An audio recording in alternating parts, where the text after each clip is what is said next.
Hi. దేశాన్ని పట్టి పీడిస్తున్న సమస్యల్లో డయాబెటిస్ వ్యాధి ఒకటి. దాదాపు 9 కోట్ల మంది డయాబెటిస్తో జీవిస్తున్న దేశం ఇది. ప్రతి పరీక్షలో, ప్రతి హెల్త్ క్యాంప్లో, ప్రతి రిపోర్ట్లో ఒకే టెస్ట్ పేరు కనిపిస్తుంది. అదే HbA1c.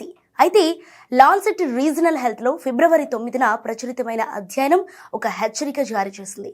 భారత్ లాంటి దేశాల్లో రక్తహీనత, జన్యుపరమైన రక్త వ్యాధులు ఎక్కువగా ఉన్నప్పుడు కేవలం HbA1c టెస్ట్ ఆధారంగా నిర్ణయాలు తీసుకోవటం ప్రమాదకరమట. ఇంతకీ HbA1c టెస్ట్లో సమస్య ఎక్కడుంది? భారతీయుల విషయంలో ఈ టెస్ట్ ఎందుకు ప్రశ్నార్థకంగా మారింది?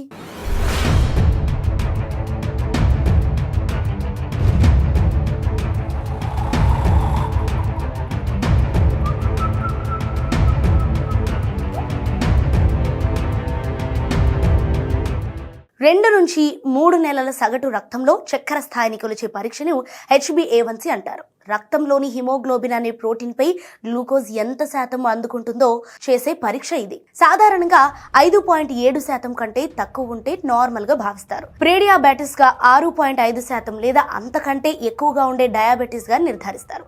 సమస్య ఇక్కడే మొదలైంది. ఈ పరీక్ష పూర్తిగా హిమోగ్లోబిన్ పై ఆధారపడి ఉంటుంది. అయితే రక్తహీనత బాధితులు ఎక్కువగా ఉన్న దేశం ఇండియా. కొన్ని ప్రాంతాల జనాభాలో సగానికి పైగా మహిళలు ఐరన్ లోపంతో బాధపడుతున్నట్టు గణాంకాలు చెబుతున్నాయి. హిమోగ్లోబిన్ పరిమాణం లేదా దాని జీవిత కాలం మారిపోతే HbA1c రీడింగ్ తప్పుగా రికార్డ్ అయ్యే అవకాశం ఉంటుంది. లాన్సెట్ రీజనల్ హెల్త్ లో ప్రచురితమైన ఈ రివ్యూకు ప్రొఫెసర్ అనూప్ మిశ్రా నేతృత్వం వహించారు. ఆయన ప్రకారం కేవలం HbA1c ఆధారంగా డయాబెటీస్ నిర్ధారణ చేస్తే కొంతమంది రీడింగ్ తప్పుగా రావచ్చు. మరికొందరికి అసలు షుగర్ లేకపోయినా డయాబెటీస్ గా ట్యాగ్ పడే ప్రమాదం ఉంది. సో ఇది చికిత్స ప్రారంభంలోనే గందరగోళం సృష్టిస్తుంది. ఇక హిమోగ్లోబిన్ నిర్మాణాన్ని ప్రభావితం చేసే జన్యుపరమైన వ్యాధులు కూడా భారత్లో కనిపిస్తాయి. తలసేమియా, సికిల్ సెల్ వ్యాధి, G6PD లోపం లాంటి పరిస్థితుల్లో ఎర్ర రక్త కణాల జీవితం తక్కువగా ఉండొచ్చు లేదా వాటి నిర్మాణం మారిపోవచ్చు. అప్పుడు HbA1c విలువలు నిజమైన చక్కెర స్థాయిని కొలవకపోవచ్చు. లెక్కల ప్రకారం చూసుకున్నట్లయితే భారత్లో సుమారు 9 కోట్ల మంది డయాబెటీస్తో జీవిస్తున్నారు. అదే సమయంలో కోట్లాది మంది రక్తహీనతతో కూడా బాధపడుతున్నారు. ఈ రెండు పరిస్థితులు కలిసినప్పుడు HbA1c మీద మాత్రమే ఆధారపడటం ప్రమాదమని నిపుణులు హెచ్చరిస్తున్నారు. ఇక మరొక అంశం ల్యాబ్ నాణ్యత.